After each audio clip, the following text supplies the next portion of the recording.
me. We just blah blah And blah me. blah blah blah. blah. Yeah, and not that much. We She's the like to guest. talk. She's the guest. She's the guest. It's fine. It's my world. But blah blah blah blah blah blah blah blah blah. And then we realize it's like, oh shit, we're 10 minutes late. Mm-hmm. Sorry, but we're here now. That's the important thing. So, hello everybody. Good morning, good afternoon, good night, depending on the time of the day you're watching this. Because if you're in Spain like me, it's 5 p.m.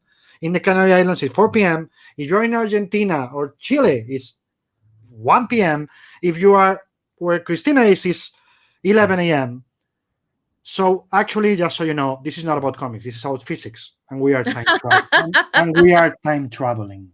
I love it. I love it. Anyway, in our time warp special of today, we have with us the amazing, magnificent, fantabulous Christina Harrington. How are you, my dear? I'm doing pretty good. How are you, man? How are you? Doing well, just going with the flow, trying to survive, and using a mask and telling people who doesn't use masks, you're assholes, use your mask. Care about people, not about yourself, but if you don't care about people, get off this channel now. Yeah, I don't want you here. Fuck off. That's a short version of my usual rant. As you know, people, Christina is a former Marvel editor. Now is a managing editor at Aftershock. So she went from the world of corporate. The scary world of corporate comics. To the scarier world of create your own. Mm-hmm. It's like the Wild West of comics out here. Okay. It's both of the Wild West. Yeah, it's all unruly. But one is the explorers, and the other one is the rulers of the farm. You said it. I didn't know. I didn't say which one of them.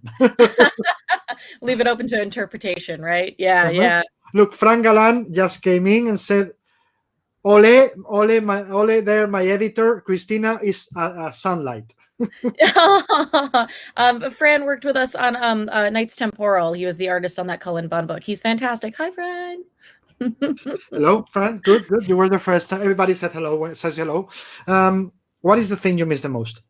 I am your doctor, Victor Frankenstein. Nice to meet you. This is my syringe. Shots. Boom, boom.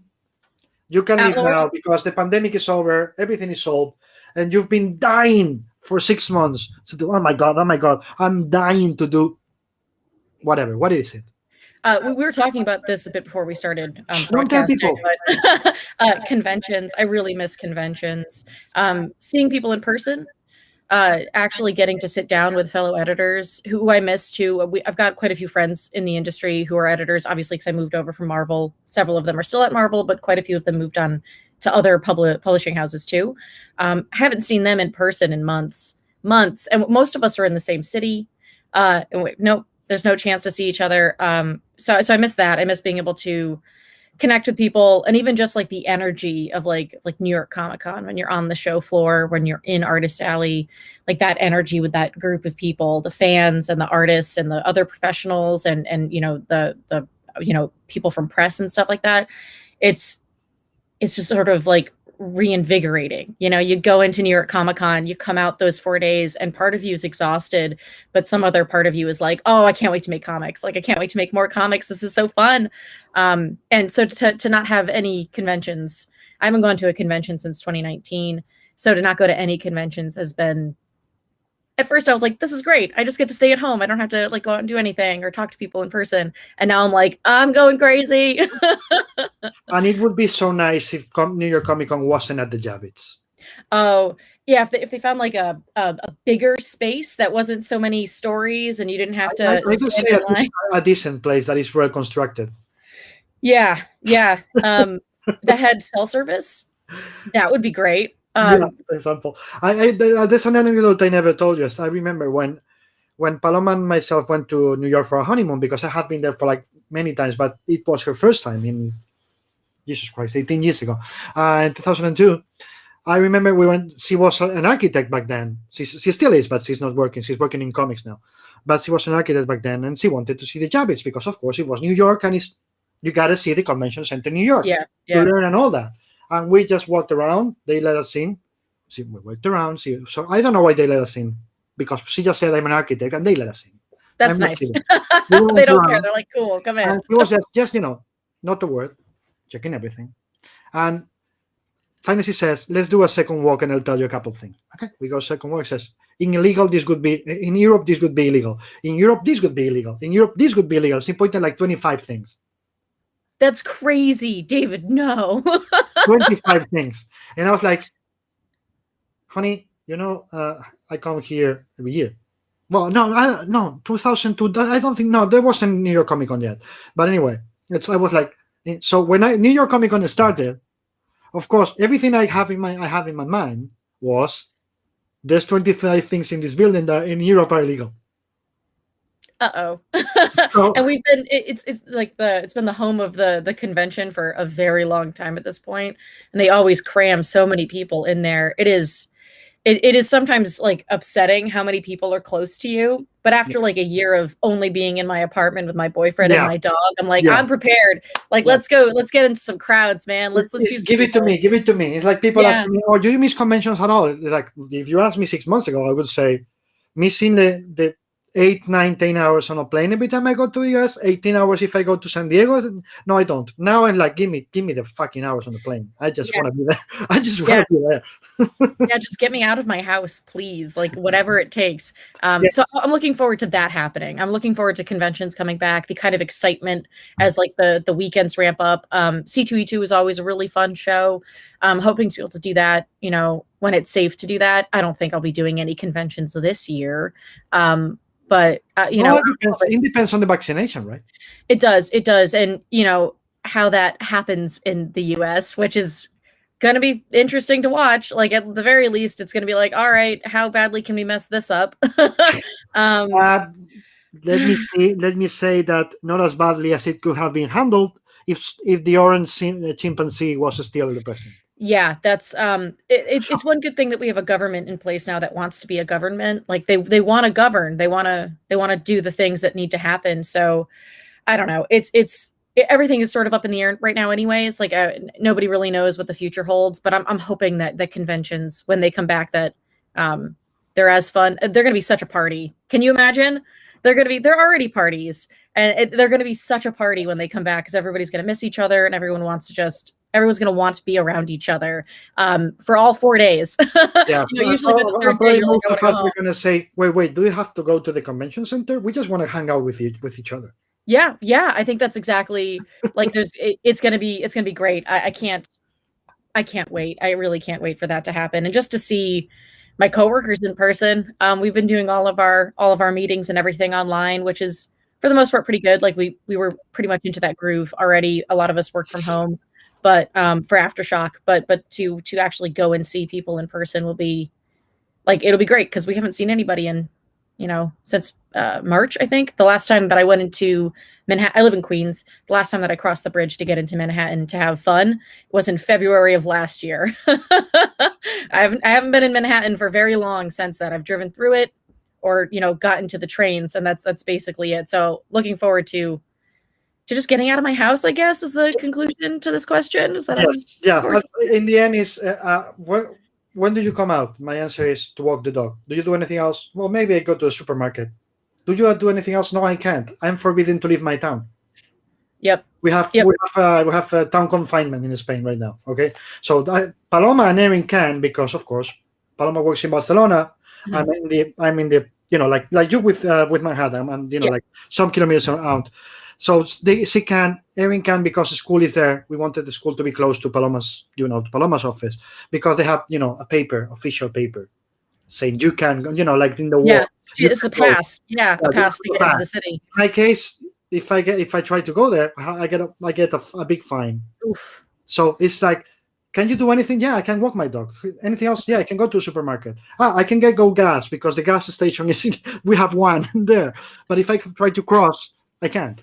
So yeah, it's like I want to go have a coffee without worrying about the city limits. Yeah, to go and have a coffee with a friend seems like such a luxury. I haven't done it in a year. When we leave our house, we walk the dog, or we go to the grocery store, and that's been it. So it's been a really weird year, a really weird year. Like I was saying, my boyfriend also started working from home last year at the start of the pandemic. And I'd been working from home since I moved over to Aftershock in like 3 years ago at this point. So I was used to it. We were doing like weekly meetings in the city. We would meet up with whoever was in New York. But we stopped doing that obviously very quickly last year. So it's been an adjustment trying to figure out how to work from a small 2-bedroom apartment with 2 people who work full time, who are most of our job is on the phone with writers or artists or our editors, talking about upcoming pitches or talking about books that we're working on or talking about scripts that have come in. So that's been fun. Mm-hmm. It's been mostly really nice having another human being here, especially that person is my boyfriend, who I obviously prefer to spend all my time with anyways. But it's been an adjustment, I think, for both of us to figure out how to do our jobs well when, we share one room. For like, this is our office, the space that I'm in right now. While we're talking, Devin is on the other side of the apartment in the bedroom working. The question is, can we really consider him a human being? I mean, yeah. If somebody knows it, that should be you. Yeah, for sure. But yeah, so that's been an adjustment. Yeah. And pre-confinement, how was it for you to adapt from being used to go to the office at Marvel every day? Because for Devin, of course, it's been probably a rather adjustment because he was used to still go to the office. But you have time to adapt, so you could probably do the Jedi thing with him, the Sensei thing. Yeah, relax, young Padawan. It'll be okay. Yeah, exactly. So how was it for you to adapt from being used to working in the Marvel offices with everybody and their mom around and all that noise and all that? So many people. You've never been in Marvel offices, guys, but the Marvel offices had like this. Yeah, the Marvel offices to be like this. The Marvel offices are like this. They're crazy. They're crazy. It was going from a lot of noise and having people around, because I was in an office with Chris Robinson and Mark Panicia when I worked at Marvel. So there were 3 of us in a tiny space. And so like anytime we needed anything, it would just swivel in my chair and just be like, hey, Mark, I got this thing. Like, what should I do with it? Or do you have any advice? Or like, is there anything that you need help with? To working from home, it was an adjustment. It went from a lot of noise to very quiet, very peaceful. I kind of love it. I kind of almost immediately loved it. I like being alone. I like having time to myself, and I think better, and I think I work quicker when I'm by myself and I'm not constantly being interrupted. There are downsides to it. I do wish sometimes that I was in an office with Mike, just so I could turn around and just be like, hi, this is a thing, instead of having to either pick up the phone and talk to him or send him an email and have that be delayed. You guys do, before, of course, this started, you don't do that weekly thing when you guys met to discuss things in person? We were doing that. We were doing like a big monthly meeting, and then we had just started to do weekly in-person like meetings. As the company grows, I guess the meetings in person become more important, right? Absolutely. More necessary, I mean. Yeah, because there's so many more people that are involved. So there's so many more moving parts, making sure stuff gets ratified with the right people, and that, their teams understand like what the goal is and what we need to do. So like we do a lot of Zoom calls. All of our meetings are over Zoom now, which is fun, actually. Zoom's been a great development over the last year, I think, for everybody. Whether or not you work from home or not, it's just been a really great thing just to stay sane. I agree. Yeah. So that's been good. A lot of those meetings are like touch base and like, hey, where are we at with this, and what do you need help with, and things like that. So, but being in person, it is super helpful in some ways, because you just get to, walk down the hall and just be like, hi, this is your book technically, but I need to borrow characters from it. How is the best way for us to do this? Which is what we would do at Marvel. We would just walk down the hall. If the X-Men were going to borrow somebody from the Inhumans, we'd walk down the hall and talk to that editor. If we needed to borrow, Captain America or whatever, we just walked out of Tom Brevoort's office and then very politely beg him to allow us to use his characters. Tom. Yeah, Tom, please, I'm begging you. No, Tom's a very, very nice person, but he's a very big personality, and also he's been around for so much time in the industry that he requires so much respect to walk into that space and just be like, these are your toys, may I borrow them? He's part of the building. And he I guess that's the same for all of us. Automatically, the moment you I've met Tom for 20 years, I think, but I know him. But anyway, that respect he commands for having been there forever and being, like the person who's the standard for Marvel, I guess, right? For sure. And I feel like, I have a lot of respect for Tom. I think he's a great editor. And besides that, he has a lot of institutional memory. So he knows those characters, but more than that, he knows how Marvel works. Because every workplace has a specific way of doing things. And so if you ran into roadblocks or you weren't really sure how to proceed on something, you could go to Tom and be like, what am I doing that's wrong? Like, what am I doing here? How am I the one? Like, it's got to be me. Like, because it's like there's a whole bunch of wheels moving. How did I stop them? And he'd usually have great advice, and he's really good at giving that advice to assistant editors and younger editors freely. And I know that like people who are just editors and have been there for years still go to him for advice and are still just like, what is this? Like, what did I do? Or even on characters, making sure that. Because when you're at Marvel, you're the stewards for those characters, right? They've been around for decades, and you are there to make sure that they don't get broken, and so that the next generation can pick them up and continue playing with them. And that's a huge, huge part of being an editor, is making sure that these characters do not get broken at their core. And so, Tom is usually that canary in the coal mine who's like, no, you can't do that. Like, please don't do that. Or let's think about a different approach to doing that. He's great. He's really wonderful. I miss working with that guy a lot. I miss working with people in an office, but the people at Marvel when I was there, they were all exceptionally good people and good editors. And so everybody being able to talk to each other. And that started with Mike. Like, Mike hired me into Marvel, Mike Marts. And I was in his X-Men group, and that's where my career started, really. And his group was always a lot of fun. We always got to talk to each other and like kind of figure out what was going on. And there was very much a team dynamic. And I think that's true for most of the groups over there, because Marvel is set up in groups. There's the Avengers group, there's the X-Men group, there's a Spider-Man group, and there's a lead editor, and then a bunch of other editors under him and assistants and associates and whatnot. And so it's very much a team dynamic. And then the whole group is like a team dynamic. And so to shift from that, like where there's 20 people who are editors, and you have to make sure that everybody's in the loop about everything. And then I shifted to Aftershock, where I was the second editorial hire after Mike, who's a founder of the company. So it's just me and Mike in editorial over there. So things are a little bit more streamlined, where I can just be like, hey, what's this? Like, what are we doing with this? Or here are my notes on this script. What do you think? I have this problem. I don't know how to handle it. And we just have a conversation. So it's different, but the same, I guess. I kind of like shifting from one workplace to another. It's all comics still. So it's all like the same kinds of conversations you're having. But for me, it's much more direct now. And I find that to be preferable, definitely. Do you find that you have a lot less limits in how you approach comics storytelling? The genres almost automatically allow for a little bit more play, or I'm sorry, not a little bit more play, but a lot more like playing room. At Marvel, it's a superhero company. They make superhero stories, and there's nothing wrong with that. They do them very well. They make great superhero stories. And I think part of the reason why I wanted to move over to Aftershock was because I wanted to tell and help to tell stories that were outside of that genre framework. So, and we can at Aftershock. At Aftershock, we have a lot of horror books, but we also have, fun romance stories, and we have war stories, and we have memoir and other things like that.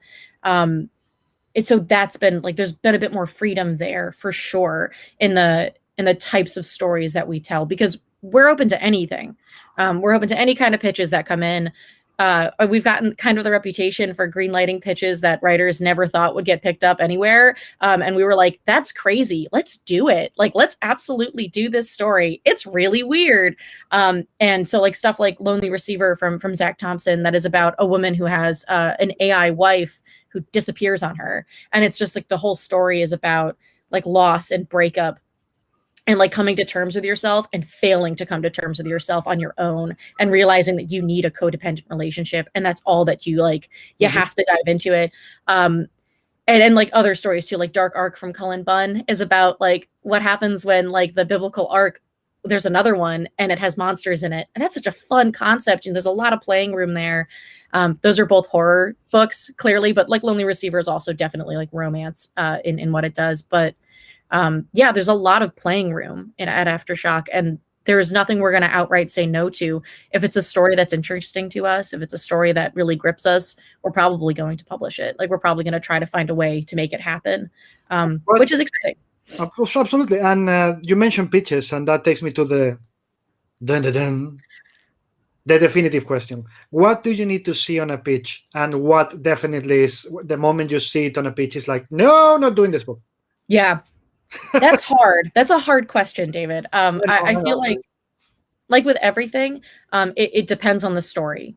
So if the story is compelling, I'm going to continue reading that pitch no matter what it looks like. I'll judge you for it being structured like hell, or having like a bad situation, or too many pages or too few pages. But if there's a hook in it that I'm like, oh, that's really interesting, then I want to check it out. I will say that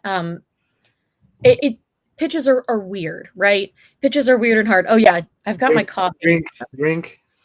And if you need to go and grab more coffee, just go. Don't worry. Nice. Do you like my cute mug? That's my favorite mug. Anyways, pitches are weird because in comics there isn't any like one structure for how a pitch should look. Mm-hmm. They can look however. We've gotten pitch decks in that are PDFs that have art in them with the characters.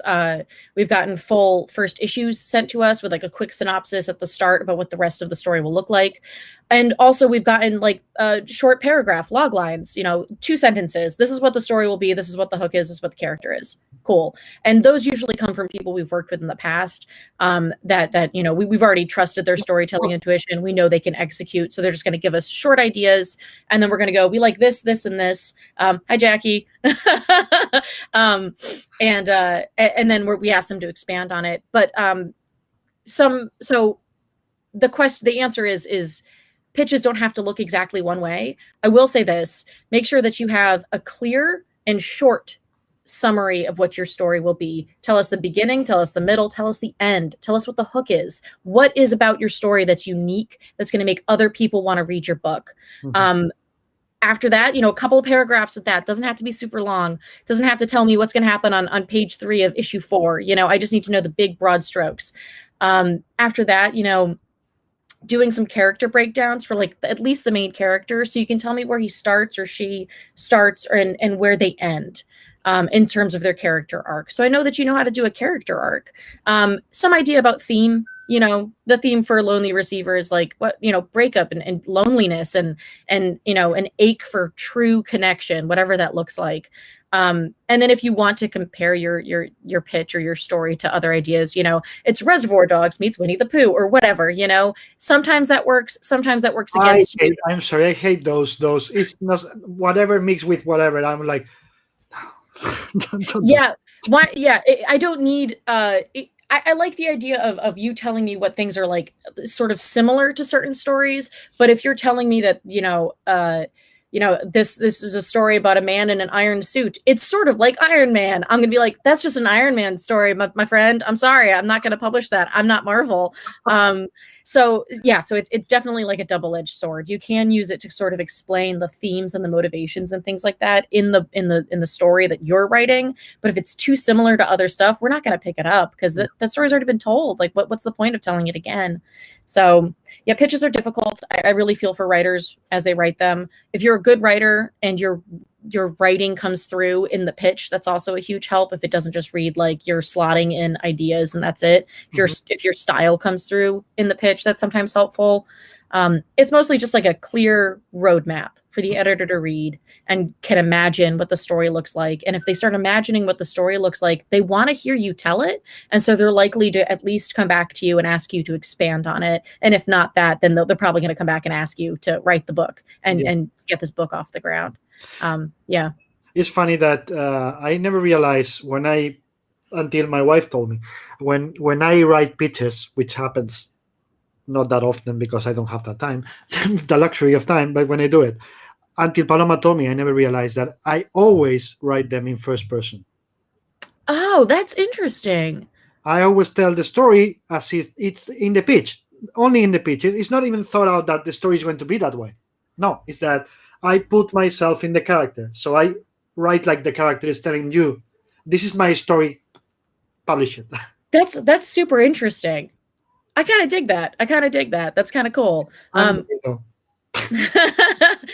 We get pitches like that too, for sure. That are like, first person's perspective. This is what happened to me, and whatever. And we also get a lot that are, summaries that are, this is the character, they're doing this. This is the hook.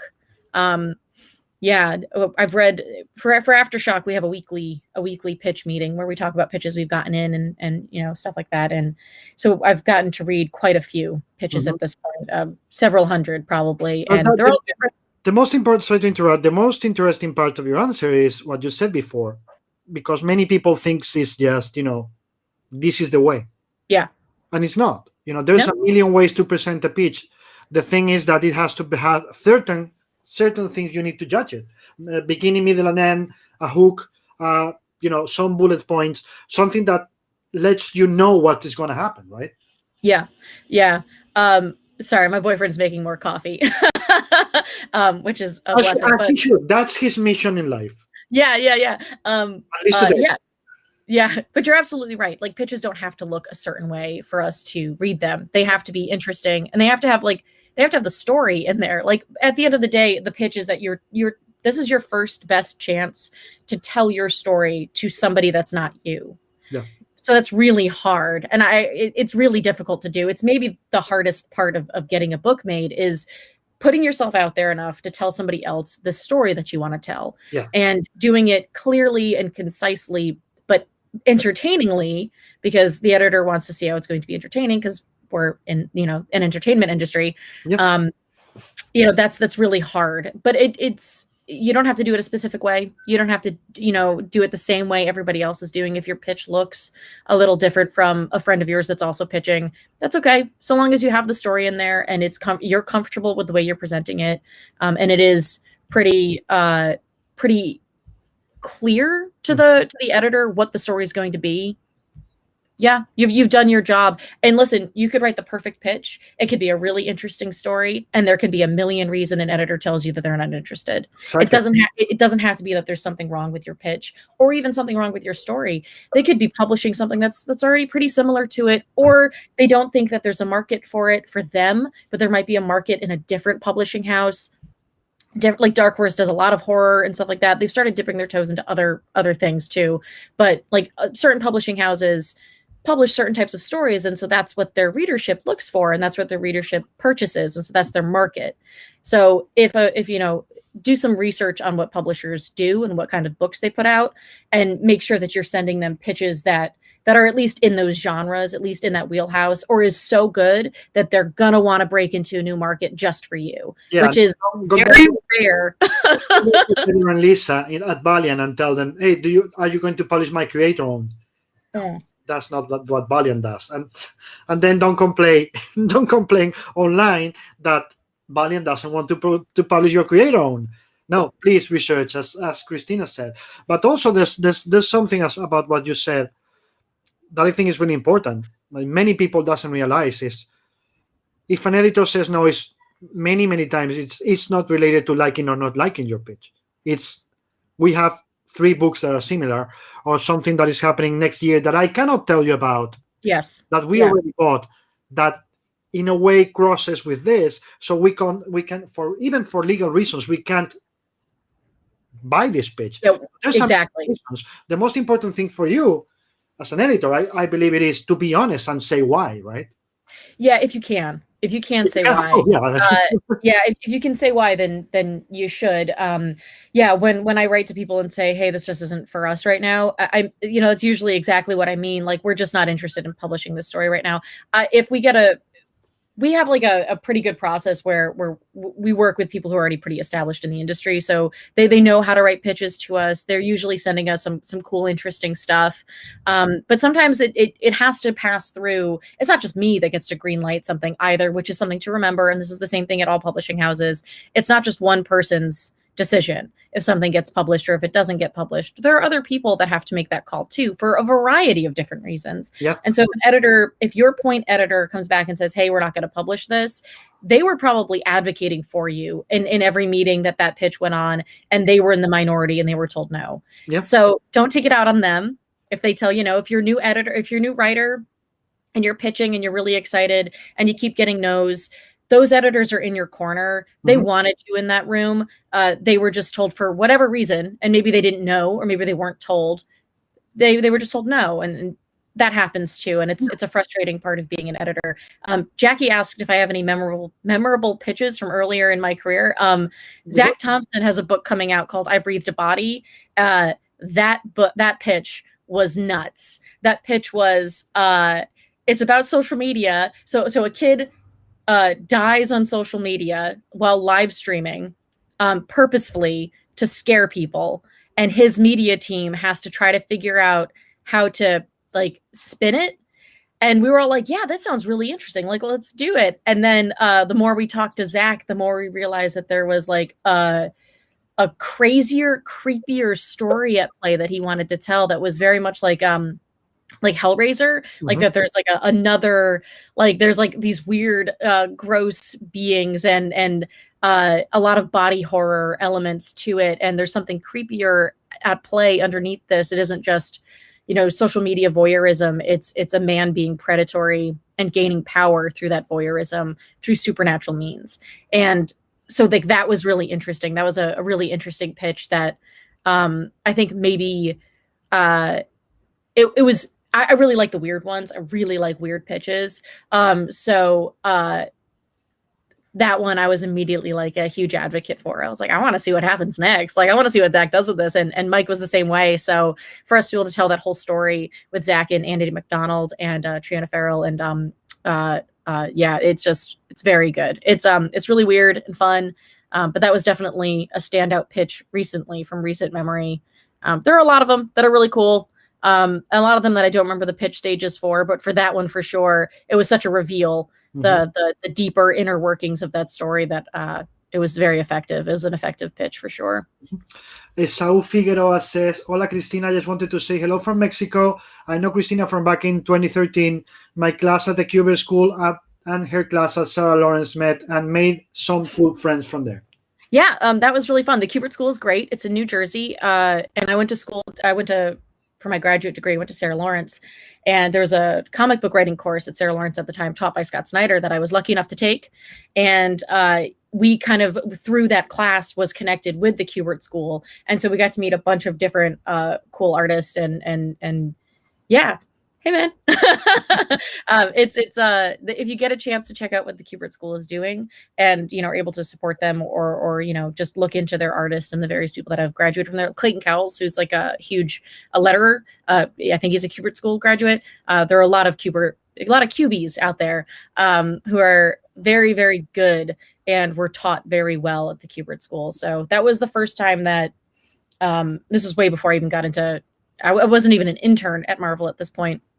But that was like the first time I was able to like talk to artists and like figure out their perspective on comics and, find out that we all liked the same stuff and we were all really excited about the same thing. And that sort of like level of like collaboration and that sort of like conversation that started with those Kubert School students has kind of continued my entire career with every artist I've ever talked to and every other collaborator I've ever been like lucky enough to work with. It's always it's rooted in that same love of comics and that like that desire to make them. That fire that's there that you want to do this thing. So that was a really cool learning experience, and that was really cool just experience to have. And I'm a huge fan of the Kubert School ever since. I think they think they do good work. They do good work over there.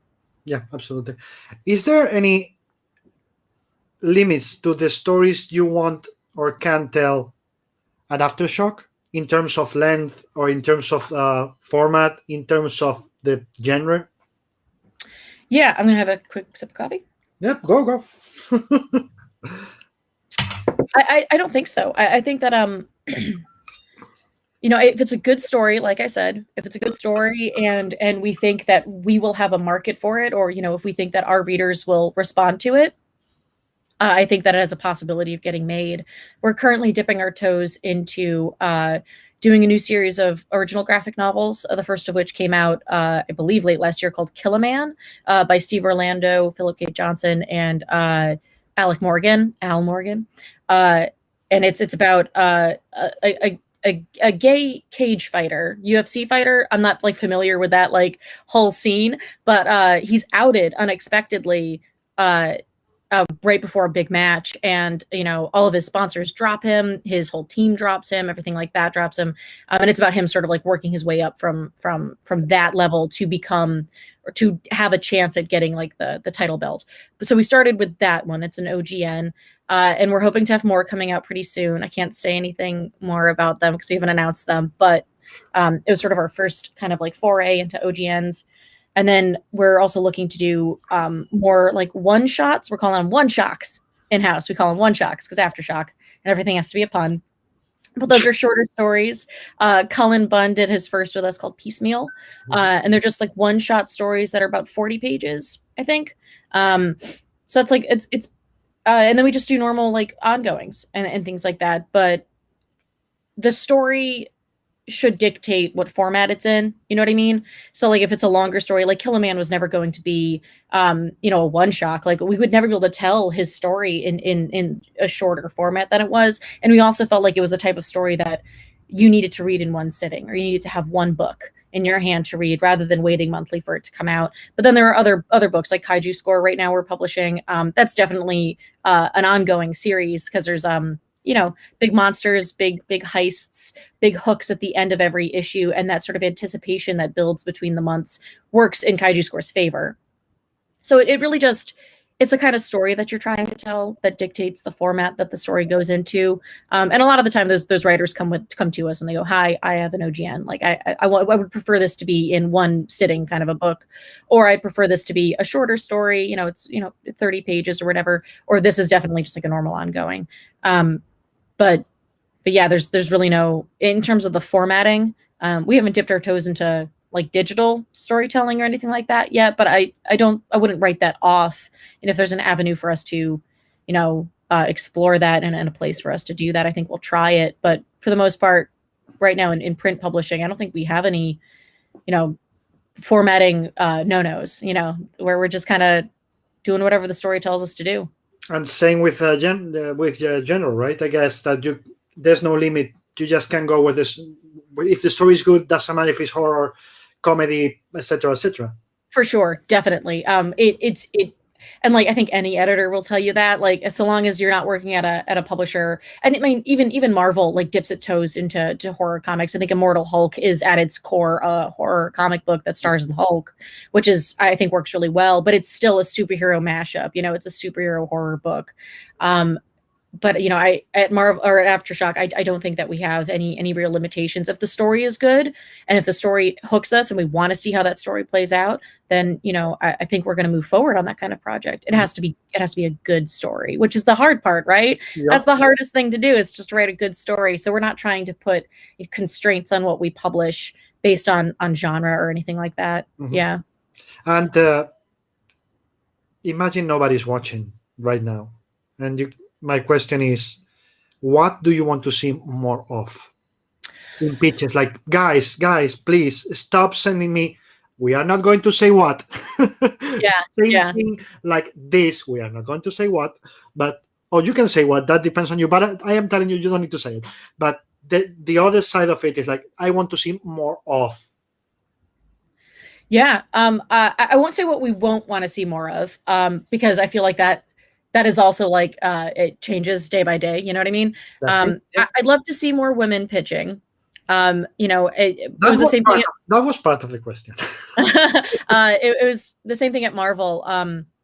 Trying to get more women to pitch is always a good thing. So I'm on Twitter. My DMs are open if anybody ever wants to drop me a line and talk to me. I can't guarantee it'll lead to anything, but I'd love to at least talk to you about what you have. So that's a big thing. I'd love to see more, not dudes pitching. We've got lots and lots of guys pitching. We'll never not have lots of guys pitching. Like, I'm not telling them to stop pitching. Keep sending us your stuff. Great. But everybody else, come on and jump in. The water's great. Yeah. But also, in terms of genre and things like that, horror, I love horror comics. I'm always interested to read more horror comic pitches. Horror? No. I would never believe that. No. I know. I'm wearing a skeleton for a t-shirt. It's like asking me. It's like asking me if I like beer. Yeah.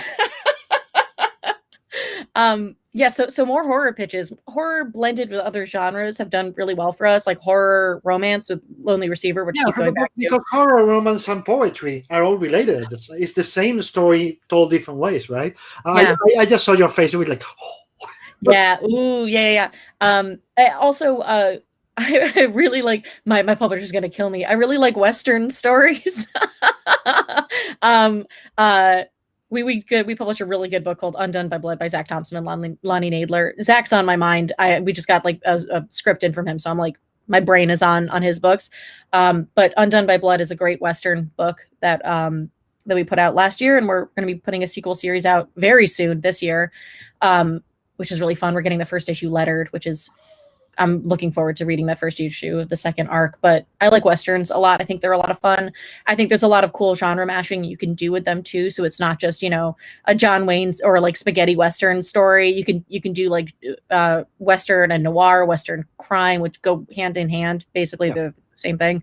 But like Western sci-fi, Western horror, I like that stuff a lot. I also would really like to see more Let's just not do cowboys and aliens. Yeah, we can probably avoid that one. That one's been done. We're good. And the movie was, let's say, not good. I never saw it. I saw the commercial for it, and I was like, for the sake of your brain, don't. just don't. Okay, I'll avoid it. Even with Daniel Craig, Harrison Ford, and Olivia Wilde, and directed by Jon Favreau, they were able to mess it up. So. So disappointing. Yeah. Sorry. You were saying.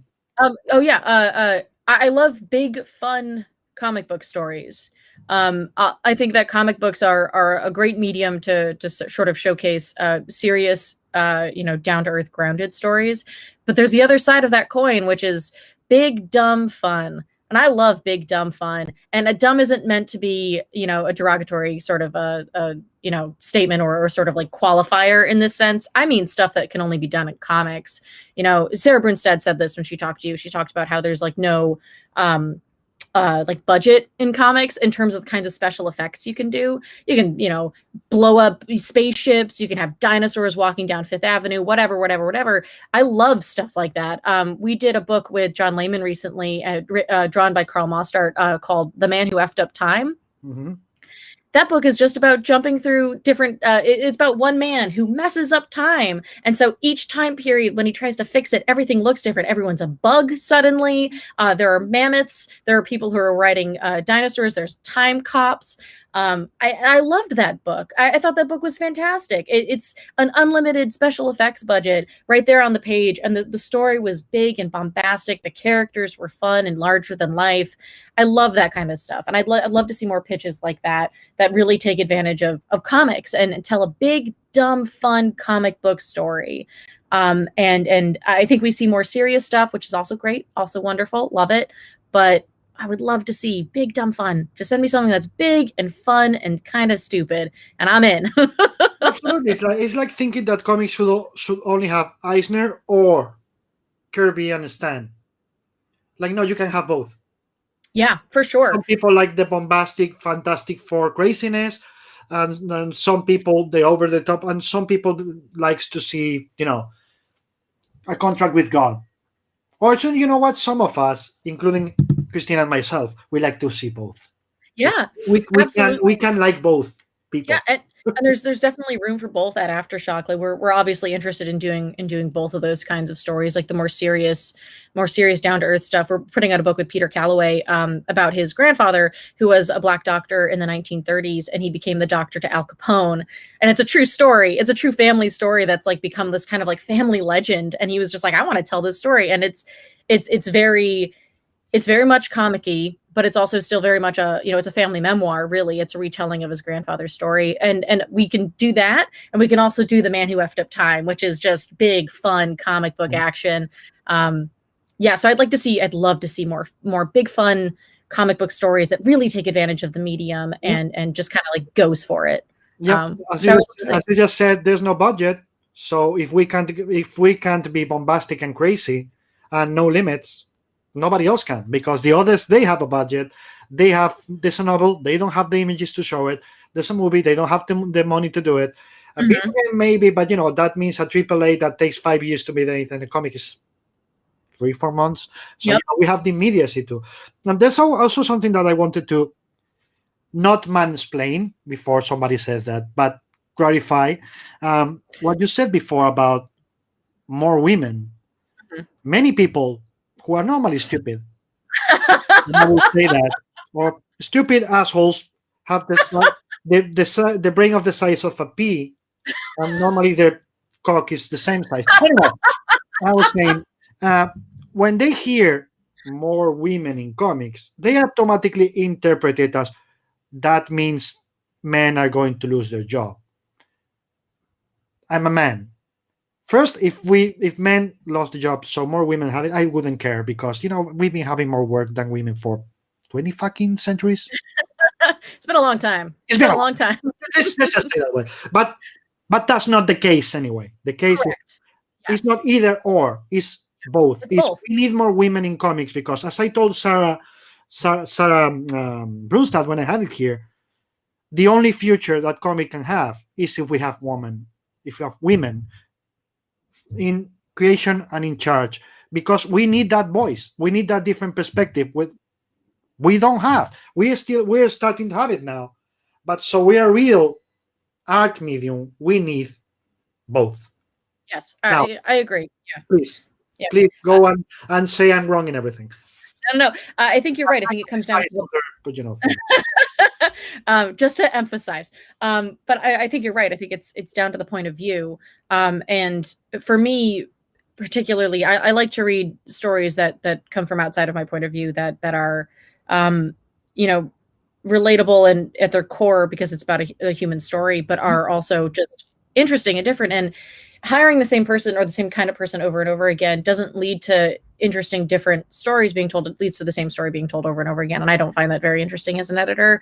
But you're right. It's not about, men shouldn't work in the industry. No, there are so many excellent male creators out there. But I think that, more inclusion, more of everybody writing stories and drawing stories and telling stories means that there's more interesting stories out there. And there's no downside to that. Yep. There's just more interesting stories being told, more readers being reached, and more people being told that their story is valid and interesting. And so I think it's not. I don't want to see less pitches from men, because I won't. Like, first of all, I won't. They'll just keep pitching, and that's fine. That's great.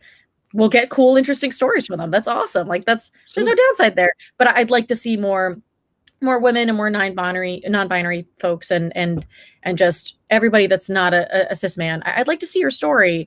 And I think that's happening in the industry in general. It's sort of happening at a slower crawl than I think I'd like to see, and maybe other people would like to see, but it's happening. Yeah. If anything, comics are a medium where the people who feel like they don't have a voice in other entertainment industries do. Yeah. Like you said, it doesn't take years and years and years to make a comic book. It takes a couple of months. It's not inexpensive to print a comic book. It's pricey, but it's not the same as trying to get a film made. But so it's to print it. I mean, you can literally do it online and send it to editor. As I always say, editors love people who finish things. Yes. And if you finish it online, but you don't have the means to print it, but if you have it online and you can send it to an editor to see, that's something that you can only do in comics. You cannot do it in movies. You don't have the money to do it, or the budget, or the actors, etc. Right? Yeah, for sure. I love webcomics for that reason. I haven't read a lot of the newer stuff that's out there, but when I was in high school and college especially, I loved reading webcomics, because they were usually a person or two people, and they were just making comics and then just posting them online. Like, how crazy is that? There was no gate to go through. It was just there. Yeah. If you could draw, or if you had a buddy who could draw, or if you had some spare money and you could pay somebody to draw it who was in art school or whatever, then you had a comic book suddenly. Which is just so exciting. Like, that's so exciting and interesting. And I think if you look at webcomics, you do see a more inclusive, a more diverse sort of not market. You know what I mean, right? Like, there's a landscape out there, and it's much more diverse, especially with the kinds of stories being told. Yeah, and I love webcomics. I love the whole scene is just so pure to me. Like, it's just purely comics. It's just people out there doing it. Okay. Yeah, and I think that's why I miss cons too, is because you run into a lot of people who are self-publishing and who are just putting out comic books and then just selling them at conventions, and they're good. And it's like, okay, cool. Or Kickstarter. That's true. That's true. But there's also the part of the untapped potential of the market. Talking about, let's just talk about industry and money here. Is the untapped part of the market, which is, I don't know, Batman, Superman, X-Men, whatever, sells 100,000 comics. That's diamond numbers. But then you get Dogman. Then you get Raina Tegelmeier. And then you see 1 million. Yep. That's the untapped part of the market. That's only. I've been talking in the last few weeks with a lot of editors about the gap. I mean, the gap between, you have kids comics, which according to some editors, kids don't like comics. I would politely disagree with that assertion. I'm not politely there. I cannot be polite with idiots. See, if you don't publish, have you ever watched Field of Dreams, the Kevin Costner movie? I haven't, but I have heard of it. There's a phrase in that movie that I always use for these things, which is that if you build it, they will come. There you go. Yeah. Says the fucking same with comics. There's a huge audience for comics in America, and if you give them what they want to read, they go and buy it. So that's the same with kids. And we've been talking about that gap, and I want to know if you agree. You have the kids comics, and then there's a jump in ages where in the old days, superhero comics were there because they were more devoted to young kids. But of course, comics for superhero comics grew with their audience. Yes. So they are not for kids anymore. We don't really know if they're for teenagers, post-teenagers, or just people who's 45 years old. I don't know. But, there's a gap there that young adult comics are trying to cover now. I think that the moment we cover that gap with a lot of more diverse creators, a lot more female creators, a lot more, as you said, non-binary, people who talks to the young readers in their language about their experiences, who are shared, that gap is going to be covered, and we are going to be a much more stable industry. What do you think? Yeah, Raina Telgemeier is so interesting, right? Because I think she single-handedly proved that there is a market for young adult readers. And more than that, there's a market for young adult female readers. Yes. There's for young women and young girls who desire to see themselves in comics, and who will read comics if there's a story that interests them, and will read them by the millions. Yes.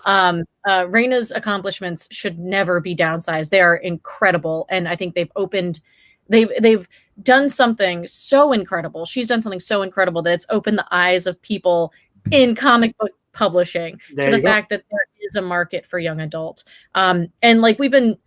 People my age, I think, have been saying this for years. The younger folks have been saying this for years, that there needs to be more young adult comics out there, because young adult readers are voracious. They read and they read and they read, and they'll read anything they'll read anything that appeals to them, that makes them want to keep reading. And so I think that it comes down to story. The story has to be good, and they're discerning readers. You have to write a story that they're going to appeal to.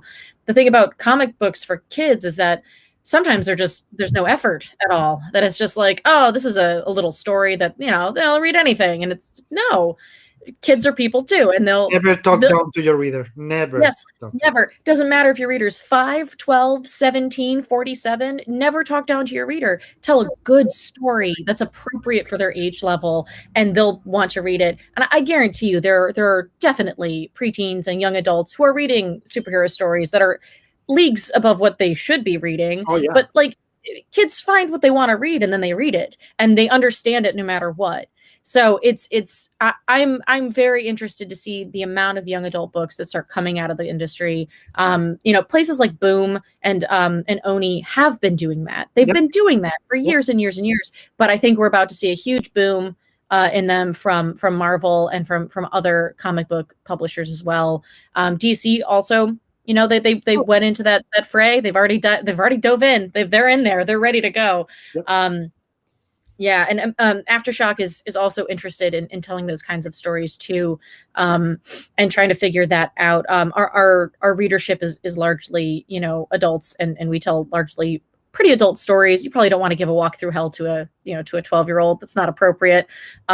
But you know, if the story's good and the story is something that we think that people will gravitate towards, even if it's a younger readership, I think we're interested in that kind of thing too. And I think that's true for every publisher. But now it's definitely more because of what Rain has done. It's profitable, you know, which sounds sleazy, but yeah, that's motivate. what I said before. I'm sorry, guys, if you don't like me using this word, but sometimes we have to talk about the industry, because if we don't have an industry, you guys don't have comics to read.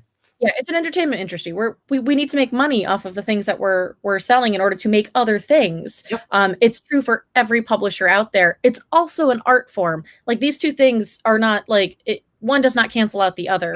The money makes the art possible. You know what I mean? So the fact that there is suddenly a perception of money to be made in the YA market, I think, is going to change the way that comics approach books for younger readers, whoever those younger readers may be, whether it be young adult or middle grade or Yes. whatever. I always put the example, sorry to interrupt you, the Clint Eastwood example. And people is like, what do you mean? Like, Clint Eastwood kept doing Dirty Harry movies, because every Dirty Harry movie, that meant Warner could finance his other movies. Yeah, that's exactly it. Yeah. So that, you know, you have the money maker, and the money maker makes you do your own art.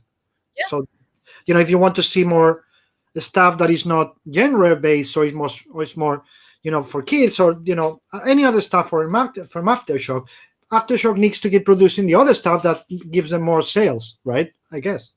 Yeah, and like Raina's books are art.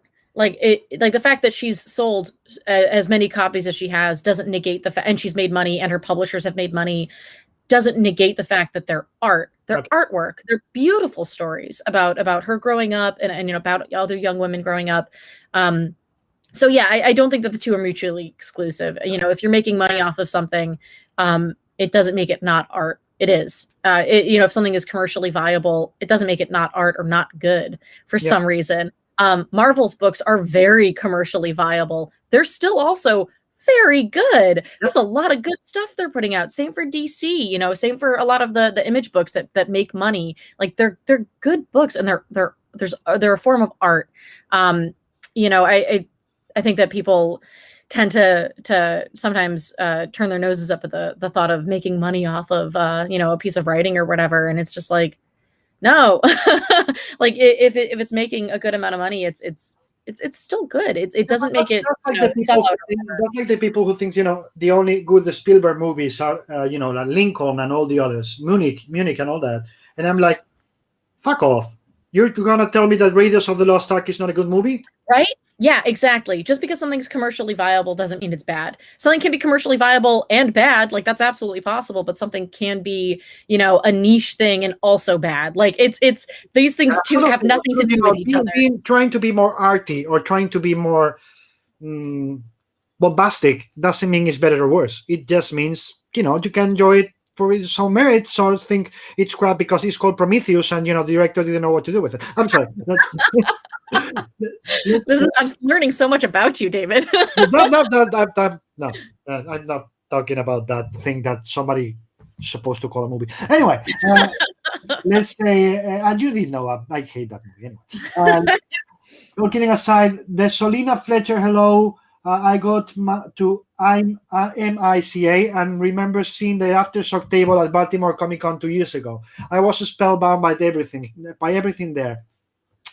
At the time, I was uncertain about doing comics, but to see that work was what made me certain. I'm working on an OGN now, and I'm planning on pitching this spring. So thank you for your work, for the work you do. Oh, that's fantastic! Congratulations. Working on writing comics is hard. Working on a comic book is hard. Making it come to life is hard. And then making the decision to send out to pitches to publishers, opening yourself up to rejection if that's going to happen, opening yourself up to the joys and tribulations of publishing in general is a thing that's worth commending. So congratulations. That's fantastic. And I'm so happy that you you saw what Aftershock was doing and you liked what you saw. That's really lovely. That's you just put the title to your autobiography for the future, right? The Trials and Tribulations of Comics by Christina Harrington. Yeah, for sure. That's a good No, title. if Tom Brevoort ever writes a book, that's what he should call it. No, if we were Sony, it would be My Beard. Yeah, that's true. Let's go. Jackie's asking, is the popularity of webcomics affecting Aftershock approach at all? I think you already answered that. So the second one, what do you think of the format of scrolling webcomics designed to be on the phone versus webcomics that are using a more traditional comics format? I think that so long as people are reading it, the format doesn't really matter. So long as the story is made to be read by scrolling. For some reason, people like to be mad at folks who read on their phones, and I read on my phone all the time. Like I have a Kindle, the Kindle app on my phone. And that's how I read for Kindle and stuff like that. So if you're reading comics and you're reading on your phone and you're doing it through like Webtoons, which is like the big company that does it that way, cool. There's a lot of fun stories on Webtoons. Like there's a lot of fun, good books on Webtoons, and I'm glad that people are reading them. The more traditional pages too, awesome, cool. Like however you want to read it, it's all good. A lot of I don't.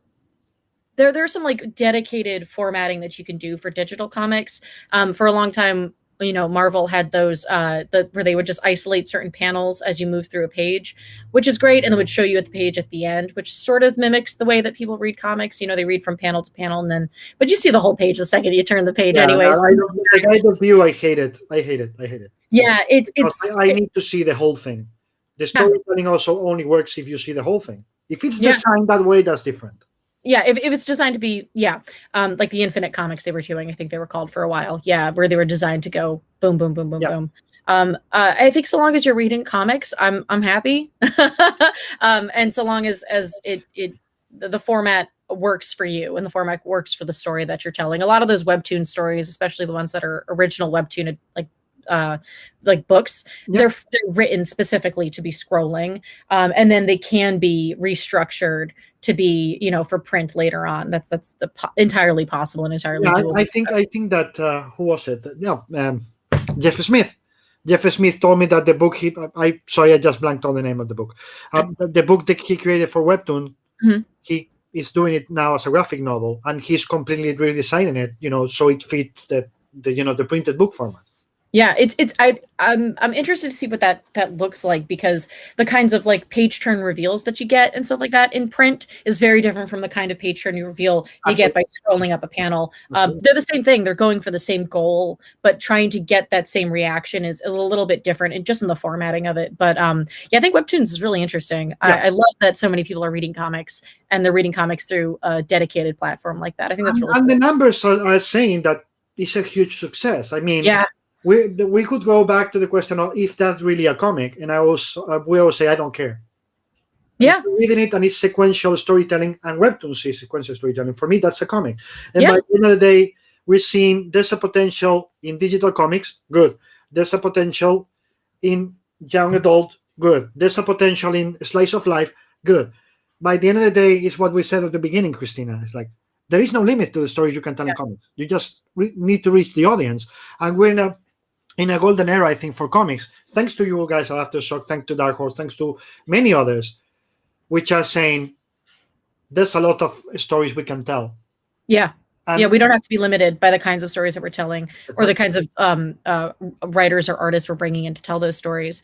Yeah, I would agree that it's a golden age for comics, for sure. And the fact that, Webtoons is so successful, and, there is a very successful YA, target market is all good. Like I think that there's a tendency or a tradition in this industry to get all doom and gloom about the future. Yeah. Well, and I don't feel like that. No. Of course there are some worries, but the industry has been around for a long time, and if it has to adapt to continue to be around, it's going to do that, and it is doing that. Yeah.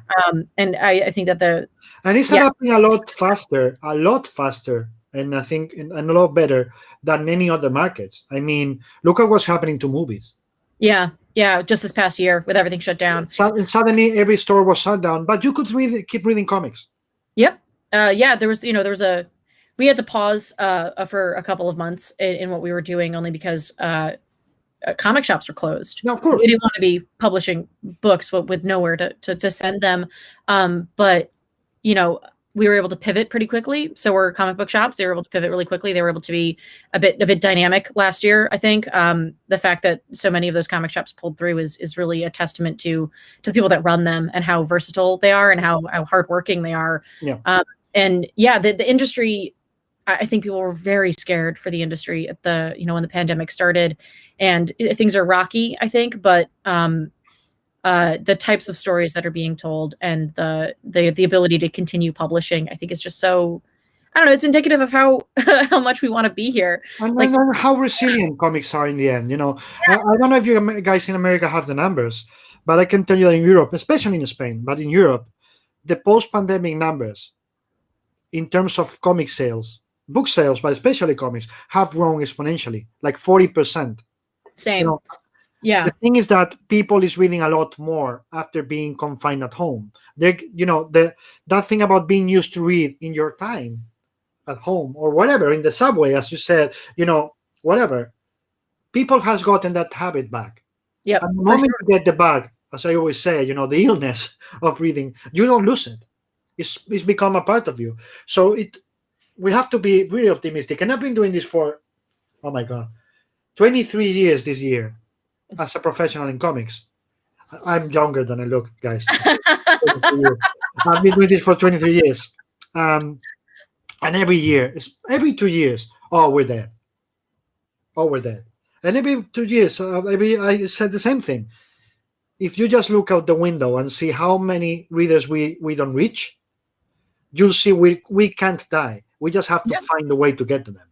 Yeah, for sure. We do, we're going to be here forever. Yeah. Yeah. And, the pandemic also, there weren't any new movies coming out for a long time. Their TV shows really slowed down. The new episodes slowed down. And because it doesn't take that long to create comics, and because a lot of comics creation can happen remotely, from each other, we don't all have to be in a room to get it done. Comics suddenly became one of the only entertainment pieces that was out every week. There was new stuff every week for you to pick up.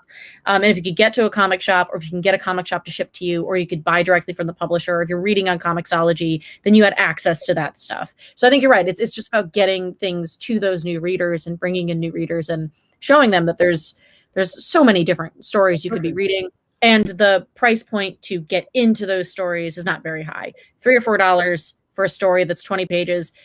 That's not that much money for the amount of work and the amount of effort that goes into the way that comics are made, and the amount of detail and story that you get in those 20 to 24 pages. And it's also a testament about, as you just said before, about how streamlined you guys are. Also in big companies like Marvel, DC, but especially at Aftershock, that you guys can have a conversation. You talk to each other, on Zoom, bam, bam, bam, this project is approved, writer goes, artist goes, everything is remote. Bam, bam, bam, and suddenly in 3 months you have issue 1.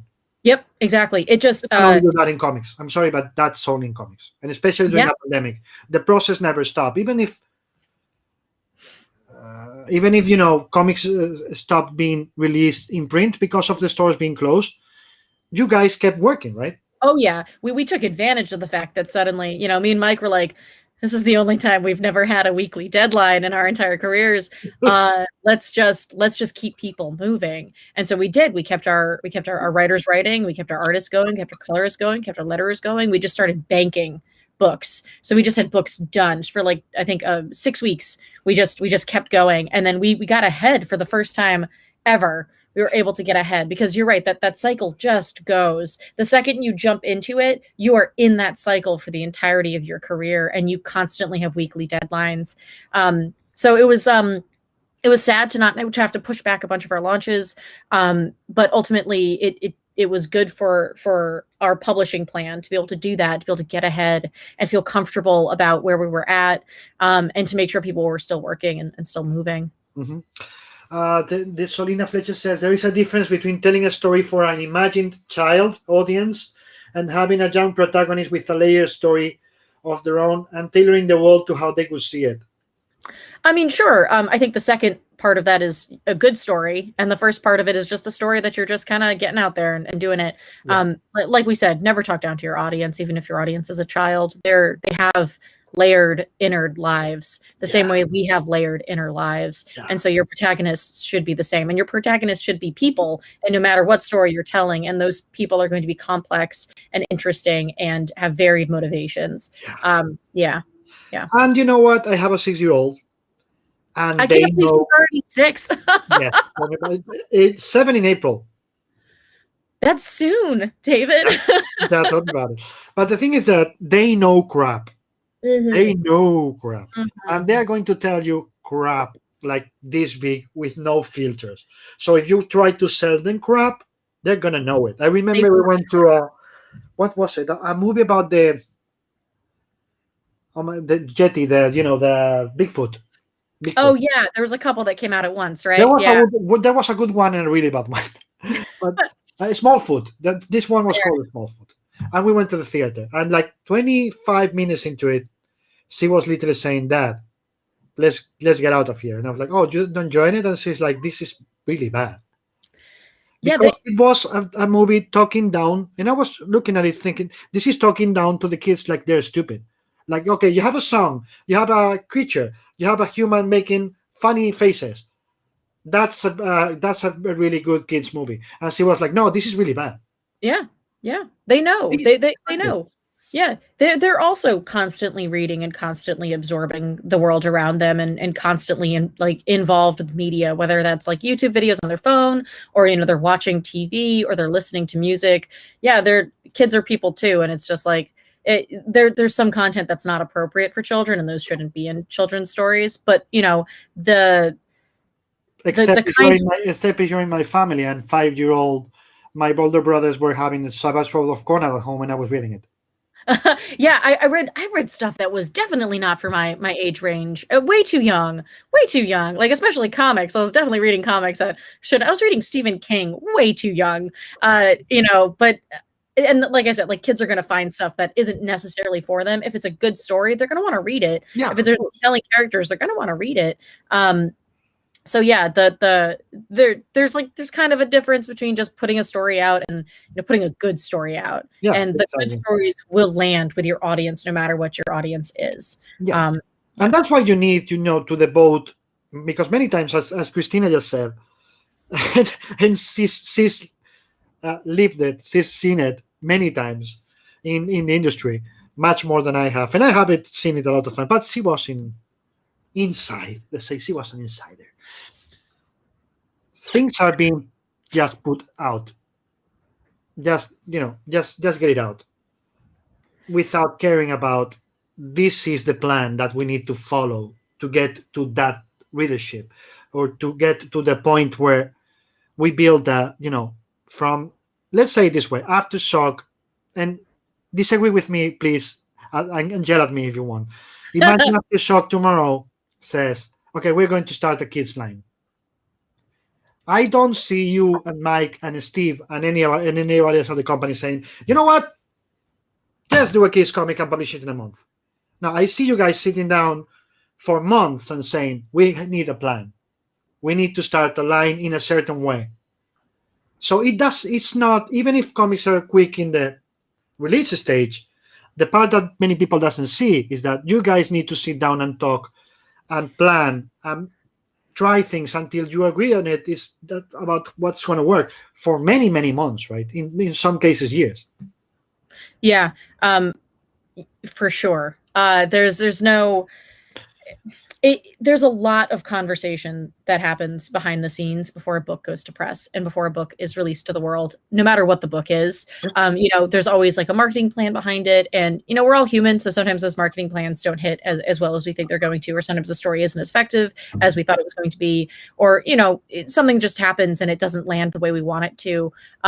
But there's always preparation for it, and we might not have a ton of time to do it, or we might have to pivot the way that we're putting something out there unexpectedly. But yeah, for us to make a big decision, like try to put ourselves in a market that we otherwise maybe haven't had so many inroads in, it takes a lot of conversations. It will take a year. And we have to find the right story to do it with. We can't just go into it. It has to be the because it's first impressions. Yeah.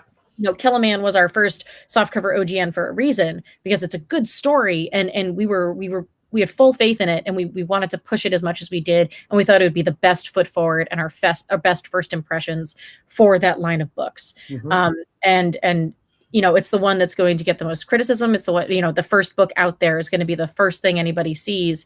So they're going to have a lot of assumptions about what that line is going to look like, or, once it's out there. And maybe you won't get those same kinds of criticism with the second book, because they'll be prepared for what like this will look like coming from that publisher. So yeah, if we were going to get into a YA audience, it would have to be the correct story. The story that we could fully believe in, the story that we think could weather those initial criticisms about that first foray into that industry. But yeah, so part of my job as managing editor is to be able to look ahead and not just talk about creative aspects of the storytelling, which I do. Me and Mike are the only two people in editorial, so we read everything, read all the scripts, read all the, look at all the art, look at all the colors, everything, and I give notes on almost everything that comes in.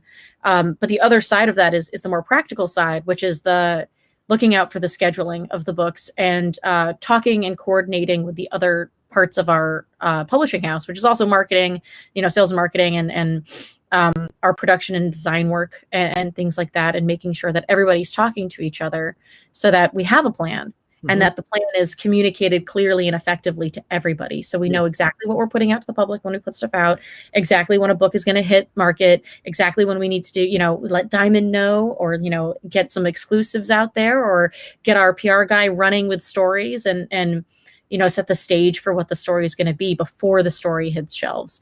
And that's really what I do, and what Mike does too, because the editor-in-chief also has huge amount of responsibility for that stuff as well. At a smaller company, it's sort of everybody is involved in these planning and talking, but it's making sure that there is a plan, we have time for the plan, and that the plan is executed as well as it can be. So that's a huge part of my job as well, is starting those conversations, making sure those conversations are resolved, and that they're enacted. And how much of that, I was going to ask about the difference between being a managing editor and an editor in that way, so you already answered it for me, so thank you, because I was forgetting to ask. But about the looking at the future, I always use two examples, and I think that many readers get mad at me when I say it, but I'm sorry, that's the reality of the world. Like when Henry Ford was asked, why did he build the cars the way he did it, he was asked, well, if I had asked, the people which kind of car did they want, they could have said they just wanted more horses, and horses who run faster. Yeah. Because they didn't know what a fucking car was. Yeah. The fucking part, I said it, not Henry Ford. And Steve Jobs, when he was asked about the iPhone, about the Apple products, he always said, he was an asshole, by the way, but doesn't matter. He always said, secret between you and me. Yeah. We're the only ones that know that. Yeah. No, nobody knows. No, nobody knows that Steve Jobs was a genius, but an asshole. Anyway, he always said, I never ask people what they want. I build the stuff and make them want it, because you cannot ask people what they want, because if not, they're always going to say the same. There's no innovation on that. So how much of your part of thinking ahead is creating the unexpected? Thinking about the unexpected, thinking about the part that you all know this, but if we want to grow, as we said before, we need to go in that direction that you don't expect. How much of that is necessary in your job?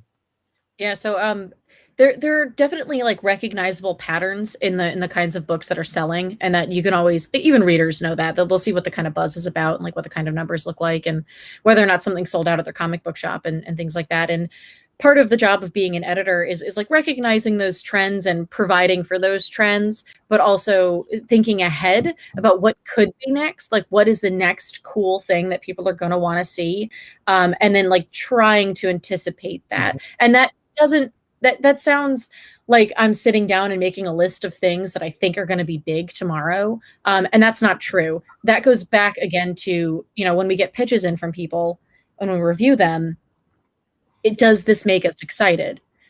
If it's different from anything else that's out there right now, will the same excitement that we feel about this product or this project be, will it spread? Will it spread to readers? Will it spread to retailers? Will it spread to reviewers? Like, will other people understand why we're so excited about this? And you know, we kind of ran into that with a book we put out with Anaki Miranda and Roy Miranda called We Live, which we were super excited about. We thought it was a great story. It, you know, had at its core, it was a story between a brother and a sister trying to make their way through a dystopian future so the brother could have a chance at a better life. And you know, it's got crazy designs and a really fun style. And we were psyched about it. We were not sure how it was going to hit in the market. We were kind of hoping we would be, you know, ahead of the curve with the kind of storytelling it was doing. But we weren't sure. And we took a chance on it anyways. And like, that's the editor's job, is to take a chance. And We Live was really successful for us. It was really successful with the Miranda brothers. It really resonated with readers. We found it resonated with retailers. We're going to be doing a second season for it. Like, we got really excited about it. That sort of excitement, we always hope that a book will hit like that and it will find its audience and beyond, and it will grow its audience, which is what We Live did. Like, we went to, I think, 3 or 4 reprints with issue 1. So people just kept wanting to read it, which is really exciting. It's difficult forecasting those trends or like trying to do something that's different, because you don't want to do something that's so different from what's on the shelves that you alienate people and people don't want to read it. You want to give them something that's new and different and that they're hungry for. And it's really hard to tell what people are hungry for sometimes. But taking that chance, because they don't know it. Yeah, and sometimes they don't know what they want. Sometimes sometimes readers don't know what they want, which is fine. Sometimes I don't know what I want to read until I go to a comic shop and I look what's on the stands and I'm like, oh, that looks like fun. So yeah, it's taking the chance to put something out there that other people haven't seen or done yet, and hoping that other people, that readers get as excited about the books as you do. And that's the job of an editor, I feel like, is to be excited about something and to take a chance on it. Absolutely. Sebastian Perez says, Kids Love Comics is the parents that many times don't want to pay for them. Sebastian. Sebastian was our artist on Disaster Inc. He's fantastic. I completely sympathize with this. My parents never bought a single comic book for me in my life. I had to save up my money and ride my bike to the comic shop and buy comics when I was a kid, and had to buy comics on my own when I was an adult. I'd ask for them for Christmas and I would be told no. So like, I get that. I think that there's this weird stigma around comics that they're lowbrow entertainment or whatever. And I think it's changing somewhat. I think Raina Telgemeier has kind of, again, done this thing where she's taught parents that comics have inherent value and comics can help children learn how to read, which is true. It's been proven that, comics can help kids who are learning how to read, learn to read. Yeah. And then, once you get them when they're young, hopefully you can keep them when they're an adult. Yeah. That's the plan. That's the plan. Yeah, and I don't know if there's anything that the comic book industry itself can do to convince parents to buy comic books. No. There is, but it's not about the material, the quality. I don't agree in a way with Sebastian. It's not the parents don't want to pay for them. Most of the parents, and I'm one of them, but I remember when I was a kid too, it's about being able to find them. Yeah, that's true. That's a very good point. It's very difficult to find comics when you're walking with your kid. Before, in the kiosk or newsstands, you were walking around and suddenly you saw a Superman issue or X-Men or whatever, or Mickey Mouse, whatever. So we just went with the kid and kid said, Daddy, I want that. You pick the newspaper or the magazine, and with that, you also pick the comic. Yeah. So that's why I thought what Didio did at, with DC at Walmart, all those books at Walmart, were such a great idea, because it was, again, trying to reach the audience where the audience was. You go to get your groceries or whatever you want at Walmart, you see that book there, $5, 100 pages, you just grab it. Yeah, I thought that was a great idea. Comic book shops are wonderful, but they also have a stigma to them too, that no one's going to be helpful. No one's going to help you find what you're looking for. They're going to look down at you. They're going to laugh at you. And that's not true for all comic book shops. There are a lot of great comic book shops out there that are more than interested in coming up to you and asking you what you're reading and trying to help you, especially if you have a kid. There's a lot of comic book shops these days that have a kid section with good comics in there that they want to sell you. Yeah. But yeah, it's about trying to get people into those comic shops. There are a lot of comic shops in the US but not every state has one nearby. A lot of the states in the Midwest, you have to drive for hours and hours and hours to get there. So getting comic shops out into like scholastic book fairs, which are just book fairs that go to elementary schools. They were there when I was a kid, loved scholastic book fairs, but now that there are more comics in there too, that's also great. I think the industry is trying to get those books in the hands of kids. It's just part of that larger problem of getting comic books into non-readers' hands. That is, I think, a puzzle that we will be trying to solve for the entirety of the industry's life. Very long. I think we still have a lot of time left. I think comics will be around for a long time yet. But it's the same puzzle that everybody has when they're trying to sell something and they're trying to get it out. You know, prose books have the same problems, poetry books have the same problems, movies have the same problems. Trying to, get stuff out to people. It's much easier to find those things. I think that comics are still kind of niche, but the industry's trying. The industry is doing the right thing. As again, you guys at Aftershock and others are doing what needs to be done in terms of the content. And that was a huge hiccup. Again, nothing against Marvel, nothing against DC. They kept the industry alive for many years. Period. For sure. They still do. Yeah, for sure. They're actually important to the industry. Exactly. So as we said before, the bombastic is not against the personal projects. It's not, you can't have both. It's like saying you cannot have MCU movies or Jurassic World movies. You need just to have, no, you can have both, guys. You can have both. So the same thing with comics. But comics didn't have that second part, that Sundance, that indie, that really strong market with publishers doing something else. Whatever it is, something else. But right now you're doing it. Image, Aftershock, boom, etc., etc. You're doing it. You're just saying to the people, we're here, we do something different that you want to read. Yeah. And there's a lot of competition in the indie market right now, I think, the indie market, amongst indie publishers. There's a lot of competition amongst people who are not the big two. There's the big two, there's DC, and there's Marvel, and to some extent, there's Image. And then there's everybody else, right? And there's some people that are do bigger numbers than others, but I think that competition amongst those other publishers, those are smaller publishers, there's a lot of different places to tell stories these days. And there's a lot of different types of stories that you can tell with a bunch of different publishers. And that's only good. Yeah. Like that's only going to be good for the industry. Anything can explode. I mean, literally, you can. People is now, Walking Dead. Of course, it's zombies. Of course, how could they? No. Sorry, when that happened, nobody fucking idea. Yeah. And the other answer was like, nah, nobody's want to read it. It's about zombies. Nobody cared. Yeah. So nobody knows what's going to explode. So you guys having that amount of quality, different stuff, different kind of comics in all the indie publishers. That's something, anything can explode at any given day. And anything can get to readers who don't expect to see that from comics.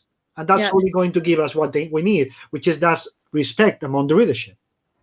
For sure. And I think that, with having other creator-owned publishers out there besides Image, it means that a lot of other stories can be told. Because if Image just tells you no or isn't going to publish your book, it isn't the end-all be-all. There are a lot of other places you can go to and try to see if they're interested or if it's right for them or whatever.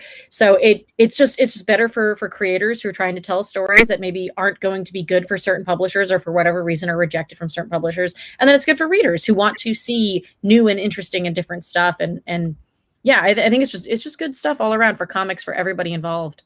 Absolutely. Jackie tells you, do you have a pull list? Which non-after comics are on it? I'm not reading any comics right now. I'm sorry, guys. Our one comic shop in town is about a 10-minute walk away, and it's right by the train station. And so I am scared to go to that comic shop right now because it's usually pretty crowded. It's called Silver Age Comics in Astoria. And if you ever get a chance, you should absolutely check it out. It's a great shop. It has an amazing back catalog. But because I feel like I can't get to the comic shop as regularly as I would like to, I haven't been reading as much as I would like to. When I do go to a comic shop to pick up stuff, I tend to pick up older books. So I'm rereading the Jamie Delano. Yep, I'm reading his run on Hellblazer right now because I love that run, and I'm collecting it in floppies right now. It's one of my favorite books. So good. So good. So good. You've seen me talk about this on Twitter. Of course I do. I do. Me and Jake were talking about it. Yeah. And I was telling you when I was gonna have him at the show, so you guys didn't miss it. And we're like, oh my God, we have to see that, of course. Yeah. It's he's so interesting, and that story is so good. It is the pinnacle of Hellblazer books. There've been a lot of really good books that came out with Hellblazer, and a lot of good stuff happening with that character right now. But because I feel like even Garth will tell you, Jamie's is better. Garth's stuff is pretty darn good, though. Yeah, it was. Garth told me when I had him here, literally, why did I do what I did with the book? Because Jamie's stuff was so good that if I didn't kill the character and did what I did, nobody would, fucking read it. So, yeah, he really had a tough act to follow, for sure. Like, he had to really, and he did. He put his own stamp on that character pretty distinctly, in a good way. I love that. Except for moving John Constantine or Constantine, depending if you ask Jamie or not. From drinking gin to drinking beer, which Jamie has never forbidden, never ever. Oh man. But so I'm collecting those books. I'm getting those in floppies. I keep hunting them down. They're pretty easy to find. So I'm doing a pretty good job. And then I'm trying to expand my BPRD and Hellboy collection, the floppies, because I love BPRD. I think that book is exceptionally good and has always been exceptionally good. So that one's a tough one to try to find all the floppies for. That's a long run. But I'm getting there. I have a lot of gaps, but getting through them and rereading those, because there's a lot of those that I haven't read that so that's exciting too, to try to find new ones that I haven't read and then read. So I don't really have a pull list right now. We're hopefully going to be moving in a couple of months to a house outside the city. So we've already found a comic shop nearby where we're gonna. That's like the first thing we looked for, was whether or not we were driving. But it's not close to a train station, I hope. Oh, I hope not. Yeah. So I'll hopefully be able to set up a pull list in the spring, and we'll be able to actually start reading comics again, because I miss it for sure. But yeah, just collecting a lot of the old stuff, which is always fun, going in and doing like the long box dive. Pulling out stuff if you just like the cover, or I've been trying to collect a lot of the Byrne She-Hulk too, because I think it's such a beautiful book. Yep. And those covers are so gorgeous. Yep. So every time I see one of those, I pull it out and I buy it. I love it. I love that era. I loved his She-Hulk, and I hope they use it as a springboard for the TV show. Also, Dan Slott, of course. Sure. Dan Slott is also amazing, but that John She-Hulk is changed so many things with the use of the fourth wall. Deadpool and many other comics owe so much to John She-Hulk. For sure. Yeah, absolutely. And also the way that her hair was drawn in that series is just gorgeous, huge hair. It's just absolutely beautiful. But yeah, I think that run is a lot of fun. Again, big, dumb comic book fun. Yeah. And Jackie, and I know Jackie and Sarah don't agree with me when I always say I don't like the buff, uber buff She-Hulk, because my She-Hulk is the one that John drew. She was most muscular and tall. So tall. And really tall. She didn't look like a supermodel. She looked like a really strong woman that could break you, but it's still sexy, and all that. The buff She-Hulk, I'm sorry, it's just too much. I'm not saying it's right. I'm saying it's not my She-Hulk. I think that buff She-Hulk started under my run on that book. I edited a chunk of that She-Hulk run with Mariko Tamaki, and Mariko, sorry, and I love that run too. I think there's a whole issue that we did that was an homage to that Byrne like She-Hulk run. Yep. That by Bachan, he drew it, or Bakan. He did 2 books for me. I love that guy's stuff so much. I think he's so talented. And I practically begged him to do the She-Hulk book, and we basically did a whole issue where she's going on a date. And she's just trying to get her life back in order. The poor woman. The date isn't a date. The date is a robot that's been sent to spy on her. And so there's like a whole double-page spread where she's just in this restaurant, and all the other people in the restaurant are also robots sent to spy on her. And she just has to tear them all apart. And it was so much fun, that whole issue. But Yeah, it's such a good fun book, and it's a fun book to find in a long box. It like makes your heart get all happy and excited. You immediately know what it is. You immediately know what run it belongs to. Those covers are so iconic that you just know, oh, this belongs to that run. I'm gonna buy it. I don't even have to look inside of it. I know exactly what this is. I'm gonna buy it. So are you watching WandaVision? Yes, we are. We really are. How are you feeling about it? How do you like it? I love it. Really love it, because it does what people think. Oh, Marvel and Disney will never do that. They won't take chances. And you're like, haven't you been watching the movies? Like, of course they do. I feel like they absolutely take chances, but I think that WandaVision is the most like specific of that, only because it starts out as like a 1950s and a 1960s sitcom homage, which I think is so fantastic. Like, what a cool idea.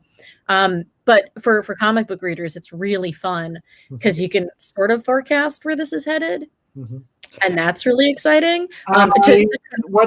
What's your theory? I try not to have concrete theories because I know at this point I have a general theory. Where this is going. Oh yeah, I think that, and spoilers if you want to not listen for a minute, this is like absolutely founded in comics, but she's definitely making a new reality. Like, she's definitely had a breakdown of some kind, or she's just refusing to engage with the reality that Vision is dead. And so she is creating the perfect world for them. And that whatever's outside of the thing, that their people are trying to get in there to be like, you got to stop. You've taken control of this entire town. These people shouldn't be in here. I think that she's rewritten reality around her, and that has taken over, the town that she's in, and that those people are real people. And that Vision, I think, is a construct. I don't think Vision is real. I think Vision's still dead. Sorry, guys. That sucks. But and I'm excited. And Vision is starting to realize it. I think so too. And I think that'll be like sort of the heartbreaking end of it, is that she's going to lose him all over again, which really sucks. Or maybe not. I don't know. They could take this in a completely different direction. They've taken, ideas like Planet Hulk, which is what Thor Ragnarok is based on. It pulls some ideas from that storyline, but then it goes in a completely different direction. And they've done interesting work with those movies, with taking those like springboard ideas and then really making them their own thing for film and for TV. So I'm interested to see where WandaVision goes. Mephisto. Yeah, you think so? I'm not so sure. I'm not so sure they're going to go that route. There's a lot of symbols. There's a lot of symbols. The hex. There's a lot of symbols. Yeah, there's a lot of red too, which I think is just like Scarlet Witch's stuff. But let's say this way: what number? Let's check the episodes and tell me what number is never shown on the screen. Oh, There's a specific number that's never shown on the screen. It's the 6. Really? That's really interesting, and that would be really subtle. But yeah, somebody just dropped Drink and Draw Costa Rica. I was talking about maybe House of M. Well, yeah, in a way. I kind of think that the TV show would be the coolest way, like these TVs, like interactive, these intertwining television shows with Loki and Winter Soldier and Falcon. Well, but I think that there's 4 things that are going to be connected, to be honest, which is this one, Loki, Spider-Man 3, and the second Doctor Strange movie. Yeah, I think that would be the best way to introduce mutants, or at least the idea of mutants, because even the idea of mutants doesn't exist in the MCU because they didn't have access to any of that stuff for a long time. But this might be the most interesting way to test the waters, especially if Wanda's messing with reality, because her sons are considered mutants. I think it's been a while since I worked for Marvel. Well, they're constructs of Mephisto's soul. Yeah, so it might be an interesting for them to push mutants into this world, because she has like wrecked reality and maybe has created an interesting bubble, and because we kind of know that Spider-Man 3 is going to have some like alternate reality stuff to it, so maybe that's a way for them to punch mutants through and in. I think that's not in the cards just yet. I think that's the introduction of the Fantastic Four. Yeah, that's probably going to be it, because they've already announced the Fantastic Four that they're doing. I don't remember when, but Kevin Feige said literally, we didn't have time to even talk about this and that and the Fantastic Four, and they said, I think that the guy who's directing Spider-Man, is the director of the Fantastic Four movie. Here's the thing. I don't like the Fantastic Four. I find them to be so boring. I know. Everybody at Marvel used to like rag on me. I think the Thing is fantastic. I love the Thing. in the concept, in like the context of Fantastic Four, I find him so boring. But when he's by himself or doing other stuff with other Marvel heroes, I think the Thing is fantastic. I love him, and I love his design. There's if you haven't read it, and I think you have, the Thing solo series that Byrne did after Secret Wars, when he's stranded there, it's a fantastic series that nobody, I don't think, four people check it out. I've heard about it. And I've heard allusions to it, and I've seen allusions to it into the books that I own that came out at the same time as that. And I got to check it out because that sounds awesome. It's incredible. It's just him on his own. I think it was Ron Wilson drawing and John, writing and doing the, just the layouts. And of course, She-Hulk was on Earth, taking his position on the group. So it's just his story. I think you could love it. I think you could love it. I'll have to pick it up because that sounds awesome. But when they announced the Fantastic Four movie, I was so psyched for them to announce a mutant thing, because I'm an X-Men fan through and through. Like I got to work in the X-Men office for a few years, and that was like such a cool thing. But I was so ready for them to be like, oh, and this merry band of mutants, and to tease at it, and they didn't, and I was so mad. I think that's phase 5. I think that's coming later. They need to get rid of all the bad vibe and everything that's happened with Dark Phoenix and New Mutants and all the last movies. So I think they're just taking their time and saying, let's not rush this. Yeah. People still remembers Hugh Jackman fondly as Wolverine. I think they need some years. I've got him up there. I got my Wolverine guy up there. Keep me company. They need some years. But the Fantastic Four as a final introduction, with all the thing with the multiverse and all that, I think that completely makes sense. Yeah. And again, 666 is the number of the beast. But in a lot of translations, I'm not kidding, I'm not making this up, of Hebrew, and old books, the real number of the beast is now 666. Do you know what it is? I have no idea. Check this out, and you're gonna flip when I say it. Is it 616? It is 616. No way, really? That's interesting. That's really interesting. That's why I'm thinking he's going there. Just go back and check a lot of the signs of what's the necklaces. Who's Agnes? Who really is Agnes? Yeah. Because he could be Agatha Harkness. You're blowing my mind. I wasn't considering that Mephisto would be involved in it, but actually that'd be pretty interesting if he did. Who gave childbirth to Wanda's and Vision's kids in the comics? Oh, I don't know. Doctor Strange. And she's supposed to be in that new Strange movie, right? Yes, she is. It's all coming together. You might have it. You might have. I'm just basing it again. I'm basing it a lot on the comics. So I think it could go that way, but they probably wrong. Completely wrong. It's hard to tell, right? Because even when you have like a good foundational base of the knowledge of the comics, they sometimes take stuff and they just go in a completely different direction based on what it is. So it is really hard even for like hardcore fans to be able to judge what they're going to do next with it. Yep. I'm really excited for this possibly to turn into like a Young Avengers situation a couple of years down the road. Yeah. Loki as his child self and stuff like that. So I don't know. I guess we'll have to see, but the episodes that have come out so far have been really lovely. Absolutely. I really, really love those two actors, Paul Bettany and I'm going to forget her name, the woman that plays Scarlet Witch, but I think Elizabeth Olsen. Yes, one of the other Olsen sisters, not the Olsen twins. One of the other non-twin. Let's say the non-twin. Yeah, I think they've both been so good in everything that they've done, and I think she especially in this the show, she's picked up all these different roles and all these different like genres and themes, and she's gone with it. Watching her in the 50s, that first episode where it's like supposed to be like the 50s, that was just so delightful to watch her like pretend to be all these different actresses from those sitcoms. It was so cute and so good. She looks like one of them. She does. The part, so yeah, she was able to get all the mannerisms down really, and it was really good writing in the three episodes that are out right. There's only 3 out right now, right? Yeah, really good writing in all those where it's like sort of fun. We go to the 80s. I'm excited for the hair in the 80s. I'm excited to see what they do with that. But yeah, I've been really liking WandaVision. I can't wait for that the Winter Soldier Falcon show. Yep. That's what I'm most excited for. Like I can't wait for that. That's going to be a blast. I'm most excited because of the billing. Yeah. I can't wait to see. And now I'm blank on the name of the villain, and I love the villain. Baron Strucker? No, fuck. Yeah. That guy. That one. The actor. I love Zemo. that. Is it Zemo? Is it going to be Zemo? Oh, thank you. Thanks, Zemo. Yeah. And with the mask. The purple mask. Yeah.